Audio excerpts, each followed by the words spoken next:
ಸಮಸ್ಯೆ ಏನು ಅಂತ ಹೇಳಿದ್ರೆ ಇಲ್ಲೇ ಗೌರಿಬಿದನೂರು ತಾಲೂಕು ತೊಂಡೆಬಾವಿ ಹೋಬಳಿಯಲ್ಲಿ ಇರತಕ್ಕಂಥ ಯರಗುಂಟೆ ಅನ್ನೋ ಗ್ರಾಮದಲ್ಲಿ 2003 ಸರ್ಕಾರದಿಂದ ಹಿಂದೂ ರುದ್ರಭೂಮಿ ಅಂತ ಮಂಜೂರಾಗಿರುತ್ತೆ. 2003 ಇಲ್ಲಿವರೆಗೂ ಸಹ ಹಿಂದೂ ರುದ್ರಭೂಮಿ ಎಲ್ಲಿದೆ ಅನ್ನೋದನ್ನು ತಾಲೂಕಿನ ಜನಕ್ಕಲ್ಲ, ಆ ಊರಿನ ಗ್ರಾಮಸ್ಥರಿಗೂ ಗೊತ್ತಿಲ್ಲ. ಆ ಮಟ್ಟಿಗೆ ಇಲ್ಲಿ ಇರ್ತಕ್ಕಂಥ ಆಡಳಿತ ಅಧಿಕಾರಿಗಳು ಸರ್ಕಾರಿ ಗೋಮಾಳಗಳಾಗಿರಲಿ, ಸರ್ಕಾರಿ ಸ್ಮಶಾನಗಳಾಗಿರಲಿ, ಗೋಕುಂಟೆ, ಗೋಕೆರೆ, ಗೋಮಾಳ ಏನಿರುತ್ತೆ ಇದನ್ನ ಎಲ್ಲಿದೆ, ಅದನ್ನ ಯಾವ ಥರ ಸಂರಕ್ಷಣೆ ಮಾಡಬೇಕು ಅನ್ನೋಂಥ ಗೋಜಿಗೆ ಹೋಗ್ತಾ ಇಲ್ಲ ಅನ್ಸುತ್ತೆ. ಗೌರಿಬಿದನೂರು ತಾಲೂಕಿನ ಅಧಿಕಾರಿಗಳು ನಡ್ಕೊತಾ ಇರೋ ರೀತಿ ನೋಡಿದ್ರೆ ನಿಮ್ಗೆಲ್ಲ ಗೊತ್ತಿರ್ಬೋದು. 1-2 ತಿಂಗಳ ಹಿಂದ್ಗಡೆ ಇಲ್ಲೇ ತಪಸ್ಮಾಕ್ಲಲ್ಲಿ ಅಂತ ಗ್ರಾಮದಲ್ಲಿ ಒಬ್ಬ ಬಡ ಹೆಣ್ಮಗಳು ಪಾಪ 30 ಒಂದು ಶೆಡ್ ಹಾಕೊಂಡಿರ್ತಾರೆ. ಆ ಶೆಡ್ನ ತೆರವು ಮಾಡಿಸೋದಕ್ಕೆ ಇಡೀ ತಾಲೂಕಿನಲ್ಲಿ ಎಷ್ಟು ಜನ ಪೊಲೀಸರು ಇರ್ತಾರೆ, ಪ್ರತಿಯೊಬ್ಬರು ತಪಸ್ಮಾಕ್ಲಲ್ಲಿ ಇರ್ತಾರೆ. ಏನಕ್ಕೆ? ಬರೀ 30 ಅಡಿ ಅಗಲ, 30 ಅಡಿ ಉದ್ದ. ಅವ್ರೇನು ಬಡವರೇನು ಅದರಲ್ಲೇನು ಕಾಂಪ್ಲೆಕ್ಸ್ ಕಟ್ಟಕ್ಕೆ ಹಾಕೊಂಡಿರಲ್ಲ. ಅವ್ರ ಹಸು ಶೆಡ್ ಕಟ್ಕೊಳೋದಕ್ಕೋ ಇಲ್ಲ ಬಣವೆ ಹಾಕೊಳ್ಳೋದಕ್ಕೋ ತಿಪ್ಪೆ ಹಾಕೊಳ್ಳೋದಕ್ಕೋ ಅಕ್ವೈರ್ ಮಾಡ್ಕೊಂಡಿದ್ದಂಥ ಜಾಗ ಸರ್ಕಾರಿ ಲೆಕ್ಕದಲ್ಲಿ ಅದು ಅಕ್ವೈರ್ ಮಾಡ್ಕೊಂಡಿರೋದು. ಗ್ರಾಮಸ್ಥರ ಲೆಕ್ಕದಲ್ಲಿ ಅಕ್ವೈರ್ ಅಲ್ವೇ ಅಲ್ಲ, ಅದು ತಾತ ಮುತ್ತಾತರ ಕಾಲದಿಂದ ಅಲ್ಲಿ ಬಾಳಿ ಬದುಕಿದಂಥ ಮನೆ. ಅದು 60 ಅಲ್ಲ 30ಕ್ಕೆ ಇಡೀ ಪೊಲೀಸ್ ಇಲಾಖೆ, ತಾಲೂಕು ಆಡಳಿತ ಇಲಾಖೆ, ಏನು ಗ್ರಾಮ ಪಂಚಾಯತಿ ಆಡಳಿತ ಅಧಿಕಾರಿಗಳಿದ್ದಾರೆ, PDO ಇಂದ ಹಿಡಿದು ಇವರೆಗೂ ಪ್ರತಿಯೊಬ್ಬರು ತಪಸ್ಮಾಕ್ಲಲ್ಲಿ ಹೋಗಿ ಆ ಗ್ರಾಮಸ್ಥರ ಮುಂದೆ ಫ್ಯಾಮಿಲಿ ಏನಿತ್ತದು ಕುಟುಂಬ ಅವಮಾನ ಮಾಡಿದ್ದು, ಅಕ್ಷರಶಃ ಅವಮಾನ ಮಾಡಿ ಬಂದ್ರೆ ಅವತ್ತು. ಅದೇ ರೀತಿ ಇಲ್ಲಿ ಜರಬಂಡಿಯಲ್ಲಿಲ್ಲ ಅದೇ ಥರ ಆಯಿತು. ಗರ್ಭಿಣಿ ಮಹಿಳೆ ಪಾಪ 6 ತಿಂಗಳ ಮಗುನ ಎತ್ಕೊಂಡು ಮನೆ ಶೆಡ್ ಕಟ್ತಾ ಇರ್ತಾರೆ. ಅವ್ರು ಪಾಪ ಇರೋವಂಥ ಪಾತ್ರೆ ಪಗಡೆನೆಲ್ಲ ರೋಡ್ಗೆ ಎಸ್ತಿದ್ದು ಅವ್ರನ್ನ ಆಚೆ ಖಾಲಿ ಮಾಡಿಸಿ ಆಚೆ ಹಾಕ್ತಾರೆ. ಏನಕ್ಕೆ? ಸರ್ಕಾರಿ ಜಾಗ ಇದು, ಅಂಗನವಾಡಿಗೆ ಮಂಜೂರಾಗಿದ್ದಂಥ ಜಾಗ ಇದು, ಗೋಮಾಳ ಏನಿದು ಗ್ರಾಮ ಠಾಣಾ ಜಾಗ ಅಂತ ಹೇಳ್ಬಿಟ್ಟು ಖಾಲಿ ಮಾಡಿಸ್ತಾರೆ. ಸ್ವಾಮಿ ನಿಮ್ಗೆ ಕಣ್ಣು ಕಾಣಿಸ್ತಾ ಇಲ್ವಾ? ಇದೇ ಪಕ್ಕದಲ್ಲಿ ಇರ್ತಕ್ಕಂಥ ಯರಗುಂಟೆ 12 ಎಕರೆ ಜಮೀನಿದೆ. ಕೋಮು ಗಲಭೆ ಸಂತ್ರಸ್ತರ ಕಲ್ಯಾಣಕ್ಕಾಗಿ ಅಂತ ಎತ್ತಿಟ್ಟಿರೋಂಥ ಜಾಗ ಇದು 12 ಎಕರೆ. ಅದರಲ್ಲಿ 2 ಎಕರೆ ಸ್ಮಶಾನಕ್ಕೆ ಅಂತ ಬರ್ತಿದ್ದಾರೆ. ಯಾರೋ ಉಳ್ಳವರು ಪಕ್ಕದಲ್ಲಿ ಒಂದು 4 ಎಕರೆನ 5 ಎಕರೆ ಜಮೀನು ಮಾಡ್ಕೊಂಡು ಇರುವಂತ 8 ಎಕರೆನೂ ಅಕ್ವೈರ್ ಮಾಡ್ಕೊಂಡಿದ್ದಾರೆ. ಕಾಂಪೌಂಡ್ ಹಾಕೊಂಡಿದ್ದಾರೆ, ಬೋರ್ ಹಾಕೊಂಡಿದ್ದಾರೆ, ಫಾರ್ಮ್ ಹೌಸ್ ಕಟ್ಕೊಂಡಿದ್ದಾರೆ. ನಿಮ್ಗೆ ಕಣ್ಣು ಇದೆಯಾ? ಇಲ್ಲ ಕಣ್ಣಿಗೆ ಏನಾದ್ರು ಬೇರೆ ತರ ಇದೆಯಾ? ಇಲ್ಲ ಏನಾದ್ರು ಕೊಟ್ಟಿದ್ದಾರೆ ನಿಮ್ಗೆ? ನಿಮ್ಗೆ ಗೊತ್ತಾಗ್ತಾ ಇಲ್ಲ. ಬರೀ ಬಡವ್ರು ಮಾತ್ರ ಕಾಣಿಸ್ತಾ ಇರೋದಾ? ಬಡವರೇ ನಿಮ್ಗೆ ಕಾಣಿಸೋದು? ಸಂಬಳ ಸರ್ಕಾರ ಏನಕ್ಕೆ ನಿಮ್ಗೆ ಸಂಬಳ ಕೊಡ್ತಾ ಇರೋದು? ಸರ್ಕಾರಿ ಆಸ್ತಿಗಳನ್ನ ಉಳಿಸಿ ಅದನ್ನ ಎಲ್ಲೆಲ್ಲಿದೆ ಅದನ್ನ ನೋಡಿ ಅದನ್ನ ಕಾಂಪೌಂಡ್ ಹಾಕಿ ಅಂತ ಹೇಳ್ತಾರೆ. ಬರೀ 30 ಅಡಿ ಅಕ್ವೈರ್ ಮಾಡ್ಕೊಂಡಿರೋಂಥ ಬಡವ್ರ ಮೇಲೆ ನಿಮ್ಮ ದರ್ಪ ದೌಲತ್ತು ದೌರ್ಜನ್ಯ ತೋರಿಸೋದಲ್ಲ ಸ್ವಾಮಿ. ಎಕರೆಗಳ ಗಟ್ಟಲೆ 12 ಎಕರೆ ಯಾರಪ್ಪನ ಸೊತ್ತಿದೆ 12 ಎಕರೆ. ಸರ್ಕಾರ ಸಂಬಳ ಕೊಡ್ತಾ ಇರೋದಾದ್ರೆ ಏನಕ್ಕೆ ನಿಮ್ಗೆ? AC ರೂಮಲ್ಲಿ ಓಸಿಯಾಗಿ ಕುತ್ಕೊಂಡು ಅವ್ರ ಜೊತೆ ಫೋನಲ್ಲಿ ಕುತ್ಕೊಂಡು ಮಾತಾಡ್ಕೊಂಡು ಎಲ್ಲಿ ಡೀಲ್ ಆಗುತ್ತೆ, ಎಲ್ಲಿ ದುಡ್ಡು ಬರುತ್ತೆ, ಯಾವ ಲೆವೆಟಲ್ಲಿ ದುಡ್ಡು ಕೊಡ್ತಾನೆ, ಯಾವ ಡೆವಲಪರ್ ಇವತ್ತು ಬರ್ತಾನೆ ಸೂಟ್ಕೇಸ್ ತಗೊಂಡು ಅಂತ ಕಾಯ್ಕೊಂಡು ಕುತ್ಕೊಂಡಿರ್ತೀರಲ್ಲ. ನೋಡಿ ಸ್ವಾಮಿ, ಇದನ್ನ ಆಚೆ ಬಂದು ನೋಡಿ. ತಾಲೂಕು ಆಫೀಸಿಂದ ಸ್ವಲ್ಪ ಆಚೆ ಬಂದು ಕಣ್ಣು ಬಿಟ್ಕೊಂಡು ನೋಡಿ. ಇದೇ KRS ಪಕ್ಷದ ನಾವೆಲ್ಲ ನಿಯೋಗ ಹೋಗಿ ಡಿಸೆಂಬರ್ 23ನೇ ತಾರೀಕು ತಹಶೀಲ್ದಾರ್ ಕಚೇರಿಗೆ ಒಂದು ಅರ್ಧ ಗಂಟೆ ಕಾಯ್ಕೊಂಡು ನೀವು ಬರೋದನ್ನ ಕಾಯ್ಕೊಂಡಿದ್ದು ಪತ್ರ ಕೊಟ್ಟು ಬಂದ್ವಿ 23ನೇ ತಾರೀಕು. ಇವತ್ತಿಗೆ ಹೆಚ್ಚು ಕಮ್ಮಿ 4 ತಿಂಗಳು ಆಗೇ ಹೋಯ್ತು. ಇವತ್ತು 25 ಅಲ್ಲ 27 4 ತಿಂಗಳ ಮೇಲೆ 4 ದಿನ ಆಗಿದೆ. ಇಲ್ಲಿವರೆಗೂ ಏನಾದರೂ ಕ್ರಮ ತಗೊಂಡಿದ್ದೀರಾ? ಬರೀ ಶಾಸಕರು ಹೇಳಿದ್ರೆ ಮಾತ್ರ ಕ್ರಮ ತಗೊಂತೀವಿ ಅಂತ ಒಂದು ಬೋರ್ಡ್ ಹಾಕೊಂಬಿಡಿ ಹೋಗ್ಲಿ. ಶಾಸಕರ ಚೇಲಾಗಳು ಬೆಂಬಲಿಗರು ಹೇಳಿದ್ರೆ ಮಾತ್ರ ಕೆಲಸ ಮಾಡ್ತೀವಿ, ನೀವು ಯಾರಾದ್ರೂ ಬಂದ್ರೆ ಕೆಲಸ ಅದನ್ನು ಹೇಳಿದಾರಂತೆ. KRS ಅವ್ರು ಬಂದ್ರೆ ಕೆಲಸ ಮಾಡ್ಕೊಡ್ಬೇಡಿ ಅಂತ ಹೇಳಿದ್ದಾರೆ. ಇದು ನ್ಯಾಯನಾ? KRS ಅವರು ಈ ತಾಲೂಕಿನವರಲ್ಲ, ಯಾವುದೋ ನಾಗಮಂಗಲದಿಂದ ಬಂದಂತ ಶಾಸಕರ ಚೇಲಾಗಳ ರೀತಿ ಕೆಲಸ ಮಾಡ್ತಾ ಇದ್ದೀರಾ ನೀವು. ಸರ್ಕಾರಿ ಅಧಿಕಾರಿಗೆ ನಾಲಾಯಕ್ ನೀವು, ಅನ್ಫಿಟ್ ನೀವು. ಸಂಬಳ ಕೊಡ್ತಾ ಇರೋದು ಗೌರಿಬಿದನೂರು ತಾಲೂಕಲ್ಲಿ ಕೆಲಸ ಮಾಡಿ ಅಂತ. ಎಲ್ಲಿಂದ ನಾವು ಬಂದಿರೋ ಅಂತ ಅವ್ನು ಕೊಡೋ ಎಂಜಲ್ ಕಾಸಿಗೆ ಕೈ ಒಟ್ಕೊಂಡು ಕೆಲಸ ಮಾಡಿ ಅಂತಲ್ಲ ನಿಮಗೆ ಸರ್ಕಾರ ಸಂಬಳ ಕೊಡ್ತಾ ಇರೋದು. ಯರಗುಂಟೆ ಗ್ರಾಮದಲ್ಲಿ 2003 ಇವತ್ತಿಗೆ ಹೆಚ್ಚು ಕಮ್ಮಿ 23 ವರ್ಷ ಆಗಿದೆ. ಇಲ್ಲಿವರೆಗೂ ಸ್ಮಶಾನ ಇಲ್ಲ. ಯಾರಾದ್ರೂ ಸತ್ತಿರ ರೋಡ್ ಪಕ್ಕನೋ ಕೆರೆಯಲ್ಲೋ ಇಲ್ಲ ಹಳ್ಳದಲ್ಲೋ ಇಲ್ಲ ಅವ್ರ ಸ್ವಂತ ಜಮೀನಲ್ಲಿ ಹಾಕೊಂತ ಇದ್ದಾರೆ. ಜಮೀನು ಎಲ್ದಿರೋರು ಎಲ್ಲ ಹಾಕೊಬೇಕು? ತಹಶೀಲ್ದಾರ್ ಕಚೇರಿಯಲ್ಲಿ ತಗೊಂಡು ಹಾಕ್ಬೇಕೇನ್ರಿ? ತಾಲೂಕು ಆಡಳಿತ ಭವನದ ಮುಂದೆ ಹಾಕ್ಬೇಕಾ? ಎಲ್ಲ ಆಗ್ಬೇಕು? ಅದನ್ನಾದ್ರೂ ಹೇಳಿ ಹೋಗ್ಲಿ. ಸರ್ಕಾರನೇ ಮಂಜೂರು ಮಾಡಿದಂಥ ಜಾಗ ಇದು 2 ಎಕರೆ ಅಂತ ಸ್ಮಶಾನಕ್ಕೆ. ಅದು ಸಾಲದಿಲ್ಲ, ಅದನ್ನು ತೋರಿಸಿ ಸ್ವಾಮಿ. ಅದನ್ನಾದ್ರೂ ಎಲ್ಲಿದೆ ಅಂತ ಗ್ರಾಮ ಪಂಚಾಯತಿಗೂ ಕಂಪ್ಲೇಂಟ್ ಮಾಡಿದ್ರೆ ಸ್ವಾಮಿ ನಮ್ಗೆ ಇನ್ನೂ ಇಲ್ಲಿವರೆಗೂ ತಹಶೀಲ್ದಾರ್ ಸಾಹೇಬರು ಬಂದು ನಮ್ಗೆ ಅಲಾಟೆ ಮಾಡಿಕೊಟ್ಟಿಲ್ಲ, ಅದನ್ನ ತೋರಿಸಿಲ್ಲ, ನಮಗೆ ಸರ್ವೆ ಮಾಡಿಸಿಲ್ಲ ಅಂತ ಹೇಳ್ತಾರೆ. ನೀವೇನು ಮಾಡ್ತಾ ಇದ್ದೀರಾ? ಹಿಂದೆ ಇದ್ದಂಥ ತಹಶೀಲ್ದಾರ್ ಮಾಡಿಲ್ಲ, ನಾನು ಮಾಡ್ಕೊಡ್ತೀನಿ ಅಂತ ಹೇಳಿದ್ರಿ. ನೀವು ಬಂದು ಎಷ್ಟು ದಿನ ಆಯಿತು? 6 ತಿಂಗಳಾಗಿದೆ ತಾಲೂಕಿಗೆ ಬಂದು. ಏನು ದಬ್ಬ ಹಾಕಿದ್ದೀರಾ ನೀವು? ಸರ್ಕಾರಿ ಆಸ್ತಿನೇ ಉಳ್ಸಕ್ಕೆ ನಿಮ್ಗೆ ಯೋಗ್ಯತೆ ಇಲ್ಲ ಅಂತಂದ್ರೆ ನೀವು ಇದೇನು ಪ್ರಯತ್ನ? ಮತ್ತೇನು ಮಾಡ್ತಾ ಇದ್ದೀರಾ? ಬರೀ ರೆಸಾರ್ಟು, ಗೌರಿಬಿದನೂರು ಸುತ್ತಮುತ್ತ ನಡೀತಾ ಇರ್ತಕ್ಕಂಥ ಲೇಔಟು, ಇಷ್ಟೇನಾ ನಿಮ್ಮ ಆಡಳಿತ ಸುಪರ್ದಿಗೆ ಬರೋಂಥದ್ದು? ಗ್ರಾಮಾಂತರದಲ್ಲಿ ಏನು ಮಾಡ್ಬೇಕು ಮತ್ತೆ? ನಿಮ್ಮ ಆರೋಗ್ಯ ಮಹಾಶಯಗಳಿದ್ದಾರೆ, ಮೂರು ದಿನಕ್ಕೂ ಹುಷಾರಿಲ್ಲ, ನನಗೆ ಅದು ನೋವು ಇದು ನೋವು, ಸರ್ವೇರ್ ಬಂದಿಲ್ಲ. ಏನ್ರಿ ಮಾಡ್ತಾ ಇದ್ದೀರಾ ತಾಲೂಕಲ್ಲಿ? ನಿಮ್ಮಂಥವ್ರನ್ನೆಲ್ಲ ಕಟ್ಕೊಂಡು ನಾವೇನು ಮಾಡಬೇಕು? ಒಂದು ನಿಮಿಷ ತಹಶೀಲ್ದಾರ್ಗೆ ಫೋನ್ ಮಾಡ್ತೀನಿ. ಇಲ್ಲಿವರೆಗೂ ಮಾಡಿದೀವಿ, ರಿಸೀವ್ ಮಾಡ್ತಾ ಇಲ್ಲ. ನಿಮ್ಮ ಲೈವಲ್ಲೇ ತಹಶೀಲ್ದಾರ್ ಅವ್ರಿಗೆ ಫೋನ್ ಮಾಡ್ತೀನಿ, ರಿಸೀವ್ ಮಾಡ್ತಾರೆ ನೋಡೋಣ.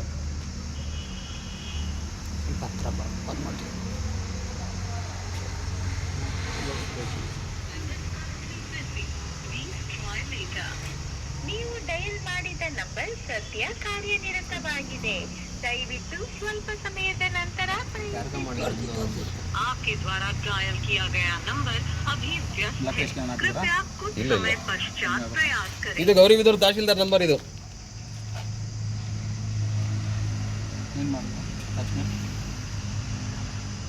9632920692. ಇದು ತಹಶೀಲ್ದಾರ್ ಅವರ ಅಧಿಕೃತ ಸಂಖ್ಯೆ. ಇದು ಕಾಲ್ ಮಾಡಿದ್ರೆ ಕಾಲ್ ಪಿಕ್ ಮಾಡಲ್ಲ.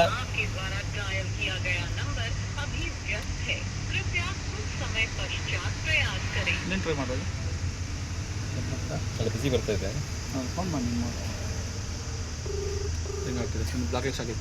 ಬ್ಲಾಕ್ ಲಿಸ್ಟ್ ಎಲ್ಲ ಇಟ್ಕೊಂಡಿದ್ದಾರೆ. ನ್ಯಾಯ ಕೇಳಿದ್ರೆ ಬ್ಲಾಕ್ ಲಿಸ್ಟ್. ಇಲ್ಲಿ ಎತ್ತಿಲ್ಲ ಅಂದ್ರೆ ಉಳುಕಲ್ಲೇ ಇದೆ, ತಹಶೀಲ್ದಾರ್ ಹತ್ರನೇ ಉಳುಕಿದೆ. ಯಾರು ಕೇಳಿದ್ರು ಕಟ್ ಮಾಡಿದ್ರೆ ರಿಸೀವ್ ಮಾಡಲ್ಲ, ಅಟೆಂಡ್ ಮಾಡಿಲ್ಲ. ಶಾಸಕರು ಜೇಲಾಗಲು ಮಾಡಿದ್ರೆ ಇಮ್ಮಿಡಿಯೇಟ್ ಫೋನ್ ಮಾಡೋದೇನು? ಇಲ್ಲ ಮಿಸ್ ಕಾಲ್ ಕೊಟ್ಟರೆ ಮಿಸ್ ಕಾಲ್, ಸರ್ ಫೋನ್ ಬಂದಿತ್ತು ನಿಮ್ಮ ಕಡೆಯಿಂದ, ಏನು ಸಮಸ್ಯೆ ನಿಮ್ಮದು? ಹುಡ್ಕೊಂಬಂದು ಮನೆ ಹತ್ರ ಕೆಲಸ ಮಾಡ್ಕೊಡೋದೇನು? ಒಂದಿನ ದಿನದಲ್ಲಿ ಪ್ರತಿಯೊಂದು ಸಾಕ್ಷಿ ಸಮೇತ ಹುಡ್ಕೊಡ್ತೀವಿ ನಿಮಗೆ. ಕರೆಕ್ಟಾಗಿ ಕೆಲಸ ಮಾಡೋಂಗಿದ್ರೆ ಕೆಲಸ ಮಾಡಿಲ್ಲ ಅಂದರೆ ಟ್ರಾನ್ಸ್ಫರ್ ಮಾಡ್ಕೊಂಡು ಹೋಗ್ತಾ ಇರಿ, ನಿಮ್ಗೆ ಎಲ್ಲಿಗೆ ಈಸಿ ಆಗುತ್ತೋ ಅಲ್ಲಿಗೆ. ದಯವಿಟ್ಟು ಇಂಥ ತಹಶೀಲ್ದಾರ್ ಆಗಲಿ, ಇಂಥ ಏನು ಕಂದಾಯ ಇಲಾಖೆ ಅಧಿಕಾರಿಗಳು ನಮ್ಮ ತಾಲೂಕು ಬೇಡ ಸ್ವಾಮಿ, ಸಾಕಾಗಿದೆ ನಿಮ್ಮಿಂದ. ನೋಡಿ, ನಾವೇನು ಕೇಳ್ತಾ ಇರೋದು ನಮ್ಮ ಮನೆ ಆಸ್ತಿ ಅಲ್ಲ. ನಮ್ಮ ಇಲ್ಲಿ ಬಂದಿರೋ ಅಂಥವ್ರು ಯಾರಿಗೂ ಮನೆಗೆ ಅಥವಾ ಜಮೀನು ಮಾಡಿಕೊಡಿ ಅಥವಾ ಒಂದು ಸೈಟ್ ಮಾಡಿಕೊಡಿ ಅಥವಾ ಏನೋ ಒಂದು ನಮಗೆ ಮಾಡಿಕೊಡಿ ಅಂತ ಹೇಳ್ಬಿಟ್ಟು ಯಾರು ವೈಯಕ್ತಿಕವಾಗಿ ಕೇಳ್ತಾ ಇಲ್ಲ. ಇಲ್ಲಿ ಸಾರ್ವಜನಿಕರಿಗೆ ಅದು ಆ ಊರಿಗೆ ಒಂದು ಸ್ಮಶಾನ ಕೇಳ್ತಾ ಇದ್ದೀವಿ. ಆ ಸ್ಮಶಾನ ಸರ್ಕಾರವೇ ಕೊಟ್ಟರು ನೀವು ಕೊಡ್ತಾ ಇಲ್ಲ ಅಂದರೆ ಏನು ಅರ್ಥ ಇದ್ರದ್ದು? 4-5 ತಿಂಗಳಾಯಿತು. ನಾವು ಕೇಳಲ್ಲ ಸ್ವಾಮಿ, ನೀವು ಮಾಡಿಬಿಡಿ ಕೆಲಸನ. ನಾವು ಲೈವ್ಗೆ ಬರಲ್ಲ, ನಾವು ಹೇಳೋದೇ ಇಲ್ಲ. ನಾವು ಕೇಳಿರ್ತಾವೆ ನಿಮ್ಮ ತಪ್ಪು. ನಾವೇನೋ ಹೇಳಿಬಿಟ್ರೆ ಅವರು ಯಾರೋ ವಿರೋಧಿಗಳು, ಶಾಸಕರ ವಿರೋಧಿಗಳು ಅಂತ ಹೇಳ್ತೀರಾ, ಆ ಸಂಘಟನೆ ವಿರೋಧಿಗಳು ಅಂತ ಹೇಳ್ತೀರಾ ನೀವು. ಯಾರು ವಿರೋಧಿ? ನಾವು ಯಾರಿಗೋಸ್ಕರ ಕೇಳ್ತಾ ಇದ್ದೀವಿ? ಇವತ್ತು ಸರ್ಕಾರಿ ಭೂಮಿಯನ್ನು ಉಳಿಸ್ಕೊಡಿ ಅಂತ ಹೇಳ್ತಾ ಇದ್ದೀವಿ. ಅಧಿಕಾರಿಗಳು ಕೆಲಸ ಮಾಡಬೇಕಾಗಿರೋದು ಶಾಶ್ವತವಾಗಿ ಜನಸಾಮಾನ್ಯರಿಗೆ. ನೀವು ಏನು ಕೆಲಸ ಮಾಡಿರ್ತೀರ ಅದು ಶಾಶ್ವತವಾಗಿ ಉಳ್ಕೊಳ್ಳುತ್ತೆ ತಮ್ಮ ಹೆಸರುಗಳನ್ನ. ಇಲ್ಲಿ ಬರೋದು ನೀವು ಬರೀ 2 ವರ್ಷ, ಒಂದು ಅಧಿಕಾರ ನಿಮ್ಗೆ 2 ವರ್ಷ ಕೊಡೋದು ನಿಮಗೆ ಒಂದು ತಾಲೂಕಲ್ಲಿ, 2ರಿಂದ 2.5 ವರ್ಷ ಅಷ್ಟೇ. ಆ 2.5 ವರ್ಷದಲ್ಲಿ ನೀವು ಏನು ಕೆಲಸ ಮಾಡಿರ್ತೀರಾ ಅದು ನಿಮ್ಮ ಇಲ್ಲಿ ಮುಂದಿನ ಯಾವುದೇ ಜಾಗಕ್ಕೆ ಹೋದ್ರೂ ಅಲ್ಲಿ ನೆನೆಸ್ಕೊತಾರೆ ನಿಮ್ಮನ್ನು. ಅಂತಹ ತಹಸೀಲ್ದಾರ್ ಇದ್ದರು, ಇಂತಹ ಅಧಿಕಾರಿಗಳಿದ್ದರು, ಈ ಥರ ಕೆಲಸ ಮಾಡಿಬಿಟ್ಟು ಹೋದರು ಅಂತ ಹೇಳ್ಬಿಟ್ಟು 4 ತಿಂಗಳಾಯಿತು ಒಂದು ಸ್ಮಶಾನನ ತೆರವು ಮಾಡಿಕೊಡ್ಲಿಲ್ಲ ಅಥವಾ ಗುರುತಿಸ್ಕೊಡ್ಲಿಲ್ಲ ಅಂತಂದರೆ ಏನು ಯಾರು ಕೇಳಬೇಕು? ನಾವು ಹೇಳ್ಬಿಡಿ ಹೋಗ್ಲಿ, ನಮಗೆ ಕೇಳಬೇಡಿ ಏನು ಅಂತ ಹೇಳ್ಬಿಟ್ಟು ನಾವು ಕೇಳೋದಕ್ಕೆ ಬರೋದಿಲ್ಲ.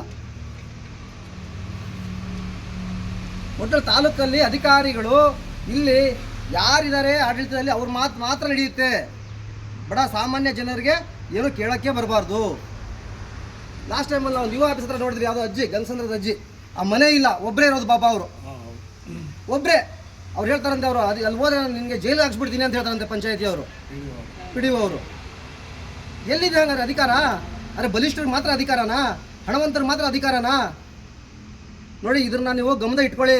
ಒಂದಲ್ಲ ಒಂದಿನ ನಮ್ಮ KRS ಪಕ್ಷ ಅಧಿಕಾರಕ್ಕೆ ಬಂದೇ ಬರುತ್ತೆ. ಇದನ್ನೆಲ್ಲ ಕಡಿವಾಣ ಹಾಕ್ತೀವಿ. ನೀವು ತಿದ್ದಿ, ನೀವೇನು ಮಾಡ್ತಾ ಇದ್ರೆ ಕೆಲಸ ತಿದ್ದುಬಿಟ್ಟು ಜನಸಾಮಾನ್ಯರಿಗೆ ಒಳ್ಳೆ ಕೆಲಸ ಮಾಡಿದ್ರೆ ಮಾತ್ರ ಉಳಿಗಾಲ ಇರುತ್ತೆ ಮುಂದಿನ ದಿನದಲ್ಲಿ ನಿಮಗೆ.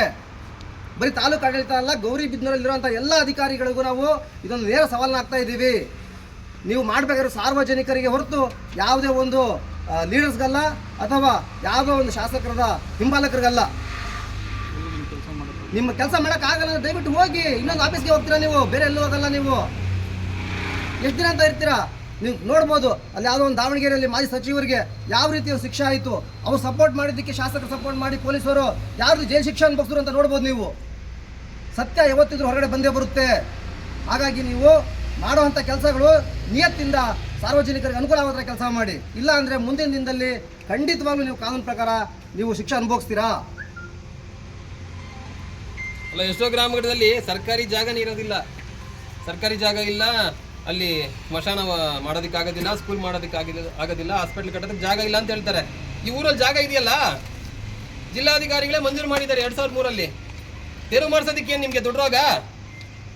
ತೆರವು ಮಾಡಿಸಿ ಯಾವನೋ ಬೆಂಗಳೂರಿಂದ ಬಂದ್ಬಿಟ್ಟು ಇಲ್ಲಿ ಬಂಡವಾಳ ಹಾಕ್ಬಿಟ್ಟು 4 ಎಕರೆ ತಗೊಂಡ್ಬಿಟ್ಟು ಪಕ್ಕದಲ್ಲಿರೋ 4 ಎಕರೆನ ಹೊಡ್ಕೊಂಡ್ಬಿಟ್ಟಿದ್ದಾರೆ. ಸ್ಮಶಾನ ಬಿಟ್ಟಿಲ್ಲಲ್ಲ ಸ್ವಾಮಿ ನಿಮ್ಮಂಥ ನಿಮ್ಮಂಥ ಅಧಿಕಾರಿಗಳಿಂದ. ಇನ್ನು ಯಾವ ಮಟ್ಟಕ್ಕೆ ನೀವು ಉಳ್ಳವರಿಗೆ ಇದು ಮಾಡ್ತಾ ಇದ್ದೀರಾ ಅನ್ನೋದು ಅರ್ಥ ಆಗ್ತಾ ಇಲ್ಲ. ಯಕ್ಷ ಪ್ರಶ್ನೆ ಆಗಿದೆ. ದಯವಿಟ್ಟು ಮಾನ್ಯ ಗೌರಿಬಿದನೂರು ತಹಶೀಲ್ದಾರ್ ಅವ್ರಿಗೆ ನೇರವಾಗಿ ನಿಮ್ಗೆ ಹೇಳ್ತಾ ಇದ್ದೀನಿ, ಬರೋ ತಿಂಗಳು ಮೇ 10ನೇ ತಾರೀಕು ಒಳಗಡೆ ನೀವು ಅದನ್ನೇನಿದೆಯಾ ತೆರವು ಮಾಡಿಸಿದ್ರೆ ಸರಿ, ಇಲ್ಲ ಅಂತೇಳಿದ್ರೆ ನಿಮ್ಮ ಕಚೇರಿ ಮುಂದೆ ನಾವು ದಾಳಿ ಕೂತ್ಕೊಳ್ಳೋಣ ಅಂತ ಪಕ್ಕ ಸ್ವಾಮಿ. ದಯವಿಟ್ಟು ಇದು ಮನವಿ ಅಂದ್ಕೊಳ್ಳಿ, ಮನವಿ ಅಂತಾದ್ರೂ ಅಂದ್ಕೊಳ್ಳಿ, ಆಗ್ರಹ ಪತ್ರ ಆದ್ರೂ ಅಂದ್ಕೊಳ್ಳಿ, ನಿಮ್ಮ ವಿವೇಚನೆಗೆ ಬಿಟ್ಟಿದ್ದು. ದಯವಿಟ್ಟು ಬರೋ ತಿಂಗಳು 10ನೇ ತಾರೀಕು ಒಳಗಡೆ ಯರಗುಂಟೆ ಗ್ರಾಮ ಸರ್ವೆ ನಂಬರ್ 15 ಎಷ್ಟಿದೆ ಅದು 11 ಎಕರೆ 24 ಗುಂಟೆ ಇದೆ. ಅದರಲ್ಲಿ ಸರ್ಕಾರಿ ಬಂಜರು ಕೋಮು ಗಲಭೆ ಸಂತ್ರಸ್ತರಿಗೆ ಅಂತ 8 ಎಕರೆ 34 ಗುಂಟೆ ಬಿಟ್ಟಿದ್ದೀರಾ, 2 ಎಕರೆ ಸ್ಮಶಾನಕ್ಕೆ ಅಂತ ಬಿಟ್ಟಿದ್ದೀರಾ. ನಾವು ಇದನ್ನ ಬೇರೆ ಕೇಳ್ತಾ ಇಲ್ಲ ಸ್ವಾಮಿ, ಸ್ಮಶಾನ ಒತ್ತುವರಿ ಆಗಿದೆ, ಸ್ಮಶಾನ ಒತ್ತುವರಿನ ತೆರವು ಮಾಡಿಸಿ ಅಂತ ಹೇಳ್ತಾರೆ. ತಮ್ಮದೇ ಇಲಾಖೆ ಅಧಿಕೃತ ದಾಖಲೆ ಆರ್ಟಿಸಿಯಲ್ಲಿ ಮೆನ್ಷನ್ ಆಗಿದೆ ಅಂದ್ರೆ ನೀವೇ ಮಾಡಿರ್ತಕ್ಕಂಥದ್ದು. ನಿಮ್ಗಿನ್ನ ಮುಂಚೆ ಇರ್ತಕ್ಕಂಥ ಯಾರೋ ಅಧಿಕಾರಿ 2 ಎಕರೆ ಸ್ಮಶಾನಕ್ಕೆ ಬೇಕೇ ಬೇಕು ಜಮೀನು ಅಂತ ನಿಗದಿಪಡಿಸಿರ್ತಕ್ಕಂಥ ಜಾಗ ಅದು. ಆ ಜಾಗನ ನೀವು ಕನಿಷ್ಠವಾಗಿ ನಿರ್ದಿಷ್ಟವಾಗಿ ಗುರುತಿಸ್ಕೊಟ್ಟು ಇದು ಯಾವುದಕ್ಕೆ ಬಳಕೆ ಆಗಬೇಕು ಅದನ್ನ ಬಳಕೆ ಮಾಡಬೇಕು. ಯಾವನೋ 3ನೇ ವ್ಯಕ್ತಿ ಬರ್ತಾನೆ, ಅವ್ನು ಕಳ್ಳ, ಇವತ್ತು ಇಲ್ಲಿ ಹೊಡಿತಾನೆ, ನಾಳೆ ಇನ್ನೊಂದು ಜಾಗ ಹೊಡಿತಾನೆ. ನೀವೇ ಈ ಥರ ಅವಕಾಶ ಮಾಡಿಕೊಟ್ರೆ ನೀವು ಯಾರನ್ನ ಉದ್ಧಾರ ಮಾಡಲಿಕ್ಕೆ ಗೌರಿಬಿದನೂರು ತಾಲೂಕಲ್ಲಿ ತಹಶೀಲ್ದಾರ ಕೂತಿದ್ದೀರಾ? ನಿಮ್ಮ ಚೇರ್ಗೆ ಒಂದು ಘನತೆ ಗೌರವ ಇದೆ. ಆ ಗೌರವ ಉಳಿಸ್ಕೋಬೇಕು ಅಂದರೆ ನೀವು ಸಾರ್ವಜನಿಕರಿಗೆ ಅನುಕೂಲ ಆಗೋ ಥರ ಕೆಲಸ ಮಾಡಬೇಕು. ಇಲ್ಲ ಅಂದರೆ ನೀವು ಇಲ್ಲದೇ ಇರೋ ರೀತಿನೇ. ನಿಮ್ಮದೇ ಇಲಾಖೆ, ಯಾರು ಬೇರೆಯವ್ರು ಮಾಡಿಲ್ಲ, ನಾನು ಮಾಡಿಲ್ಲ, ಇನ್ನೊಬ್ಬರು ಮಾಡಿಲ್ಲ, ಸಾರ್ವಜನಿಕರು ಬರ್ಕೊಂಡಿರೋದು ರೆಕಾರ್ಡ್ ಅಲ್ಲ ಅದು. ತಮ್ಮದೇ ಇಲಾಖೆ ರೆವಿನ್ಯೂ ಕಂದಾಯ ಇಲಾಖೆ ಅಧಿಕೃತ ದಾಖಲೆ ಯಾವುದು ಪಾಣಿಯಲ್ಲಿ ಮೆನ್ಷನ್ ಆಗಿರೋದು, ನಿಮ್ಮ ಜಿಲ್ಲಾಧಿಕಾರಿಗಳೇ ಮೆನ್ಷನ್ ಮಾಡಿರತಕ್ಕಂಥ ದಾಖಲೆ, ಆದೇಶ ಮಾಡಿರ್ತಕ್ಕಂಥ ದಾಖಲೆಯಲ್ಲಿ ಮಾಡಿ ಸಾರ್ವಜನಿಕರು, ಆ ಊರಿನ ಗ್ರಾಮಸ್ಥರು 20 ರಿಂದ 30 ಜನ ನಿಮಗೆ ಸಾರ್ವಜನಿಕವಾಗಿ ಪತ್ರ ಕೊಟ್ಟರು, ನೀವು ಕೆಲಸ ಮಾಡಲ್ಲ. ನಮ್ಮದೇ ನಿಯೋಗ ಬಂದು ನಿಮಗೆ ಅರ್ಜಿ ಕೊಟ್ಟು ಹೇಳಿದಾಗ ನಾಮಕಾವಸ್ಥೆಗೆ 1 ದಿನ 2 ದಿನ ಅಲ್ಲಿಗೆ ಹೋಗುವಂಥದ್ದಲ್ಲ. ಅದು ಹೋಗಿ ನಿಮ್ಮದೇ ಇಲಾಖೆ ಅದಿಂದಲ್ತ ಬರ್ತಕ್ಕಂಥ ಸರ್ವೆ ಇಲಾಖೆ ಇದೆ, ಸರ್ವೆ ಇಲಾಖೆಯಿಂದ ಇದು ಎಷ್ಟು ಜಾಗ ಇದೆ ಅಂತ ಗುರುತಿಸ್ಕೊಳ್ಳೋಕ್ಕೆ ಕನಿಷ್ಠ ಸೌಜನ್ಯ ಇರ್ತಕ್ಕಂಥ ತಹಶೀಲ್ದಾರ ನೀವು ಅರ್ಥ ಮಾಡ್ಕೊಳ್ಳಿ. ನೀವು ಕೆಲಸ ಮಾಡಿಲ್ಲ ಅಂದರೆ ಮಾಡೋಕ್ಕಾಗಲ್ಲ ಅಂತ ಟ್ರಾನ್ಸ್ಫರ್ ಮಾಡಿಸ್ಕೊಂಡು ಹೋಗ್ಬಿಡಿ. ಏನಕ್ಕೆ ಇರ್ತೀರಾ ಇಲ್ಲಿ ಗೌರಿಬಿದನೂರು ತಾಲೂಕಲ್ಲಿ? ಅಷ್ಟು ಬೇಜವಾಬ್ದಾರಿತನದಿಂದ ಕೆಲಸ ಮಾಡೋದಕ್ಕೆ ನೀವೇನಕ್ಕಿದ್ದೀರಾ ಇಲ್ಲಿ ಗೌರಿಬಿದನೂರು ತಾಲೂಕಲ್ಲಿ? ತಾಲೂಕು ದಂಡಾಧಿಕಾರಿಗಳು ಯಾರಾದರೂ ನಾವು ಇಂಡಿವಿಜುವಲ್ ಆಗಿ ಬಂದು ಕೇಳಿದ್ರೆ ನೀವು ಈ ಲೋಕಲ್ ಅವರೇ ಅಲ್ವಾ, ನಾನು ಅದೇ ಕಾಲೇಜಲ್ಲಿ ಓದಿದ್ದು ಅಂತೀರಾ. ನಿಮ್ಗೆ ಇಲ್ಲಿ ಏನು ಸಮಸ್ಯೆ ಇದೆ ಅಂತ ಗೊತ್ತಿಲ್ವಾ? ಗೌರಿಬಿದನೂರು ತಾಲೂಕಿನಲ್ಲಿ ಕನಿಷ್ಠವಾಗಿ ಏನೇನು ಸಮಸ್ಯೆ ಇದೆ ಅಂತ ಗೊತ್ತಿಲ್ವಾ? ಸಾರ್ವಜನಿಕರು ಅರ್ಜಿ ಕೊಟ್ಟಿದ್ರು ನಿಮ್ಗೆ ಗೊತ್ತಿಲ್ಲ ಅನ್ನೋದು ರೀತಿ ನಡ್ಕೊಳ್ತಾ ಇದ್ದೀರಾ. ಯಾವುದಕ್ಕೋಸ್ಕರ ಈ ಥರ ಮಾಡ್ತಿದ್ದೀರಾ ಅನ್ನೋದು ನೀವೇ ಅರ್ಥ ಮಾಡ್ಕೋಬೇಕು. ಮುಂದಿನ ದಿನದಲ್ಲಿ ಕಾದಿದೆ, ನಿಮಗೆ ಮಾರಿ ಹಬ್ಬ ಕಾದಿದೆ. ಇವತ್ತಲ್ಲ ನಾಳೆ ನೀವು ಅನುಭವಿಸ್ಬೇಕು.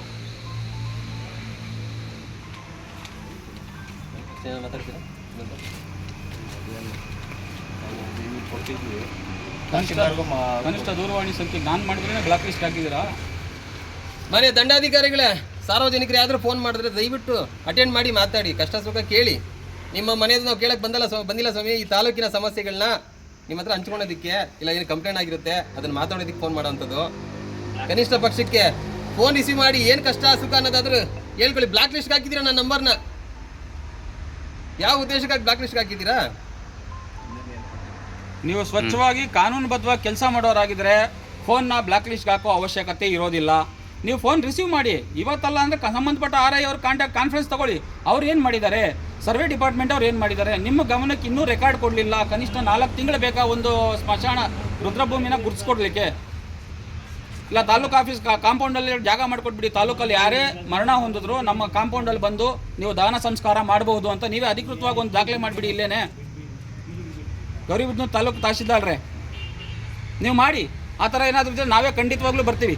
ನಮ್ಮ ನಿಯೋಗನ ಕರ್ಕೊಂಡ್ಬಂದು ಅಲ್ಲೇ ತಾಲೂಕು ಆಫೀಸ್ ಹತ್ರನೇ ಒಂದು ಕೆಲಸ ಮಾಡಿಬಿಟ್ಟು ಹೋಗ್ಬಿಡೋಣ. ಅದೇನಿದೆ ಅಂತ್ಯ ಸಂಸ್ಕಾರ ಕ್ರಿಯೆಗಳನ್ನ. ನಮಗೆ ಇಲ್ಲಿ ಯಾರು ವಿರೋಧಿಗಳಿಲ್ಲ. ನಮಗಿಲ್ಲಿ ನಾವು ಶಾಸಕರು ಸಹಿತ ಒಳ್ಳೆ ಕೆಲಸ ಮಾಡಿದ್ರೆ ಶಾಸಕರು ಒಳ್ಳೆ ಕೆಲಸ ಮಾಡಿದ್ದಾರೆ ಅಂತ ಹೇಳ್ತೀವಿ. ನಮಗೆ ಶಾಸಕರು ವಿರೋಧಿ ಅಲ್ಲ, ಅಥವಾ ವಿರೋಧ ಪಾರ್ಟಿ ಅಂತ ಇಲ್ಲವೇ ಇಲ್ಲ ಬಿಡಿ. ತಾಲೂಕಲ್ಲಿ ಏನಾದ್ರು ಇದ್ದರೆ ವಿರೋಧ ಪಾರ್ಟಿಗಳು ಅಥವಾ ವಿರೋಧ ಪಕ್ಷ ಅಂತಂದರೆ KRS ಪಕ್ಷ ಒಂದೇ ಅಲ್ಲ, ಗೌರಿಬಿದನೂರು ಅಲ್ಲ, ಇಡೀ ಕರ್ನಾಟಕದಲ್ಲಿ ವಿರೋಧ ಪಕ್ಷ ಅಂತ ಏನಾದ್ರು ಇದ್ದರೆ ಅದು KRS ಪಾರ್ಟಿ ಮಾತ್ರ. ಈಗ ಏನಿದೆ JDS BJP ಕಾಂಗ್ರೆಸ್ ಅಡ್ಜಸ್ಟ್ಮೆಂಟ್ ಪಾಲಿಟಿಕಲ್ಸ್ ಆಗೋಗ್ಬಿಟ್ಟಿದೆ. ಹಾಗಾಗಿ ಅವ್ರು ಯಾರು ಕೇಳೋದಿಲ್ಲ. ಇದು ನಾವು ಬಂದು ಕೇಳೋದಲ್ಲ ರೀ. 2023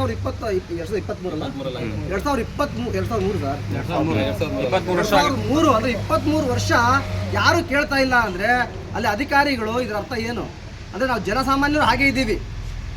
ನಮ್ಮ ಗೌರಿಬಿದನೂರು ತಾಲೂಕಿನ ಜನತೆ ದಯವಿಟ್ಟು ಪ್ರಶ್ನೆ ಮಾಡೋದನ್ನ ರೂಢಿಸ್ಕೊಳ್ಳಿ. ತಪ್ಪು ಮಾಡಿದ್ರೆ ಧೈರ್ಯವಾಗಿ ಹೇಳಿ, ನಿಮ್ಮ ಪರವಾಗಿ ನಾವು ನಿಂತ್ಕೊಂತೀವಿ. ಎಲ್ಲೇ ತಪ್ಪು ನಡೀತಾ ಇದ್ರೆ ಇನ್ನೊಂದು ಗುಂಪೆ ಎದ್ದೋಗಿದೆ.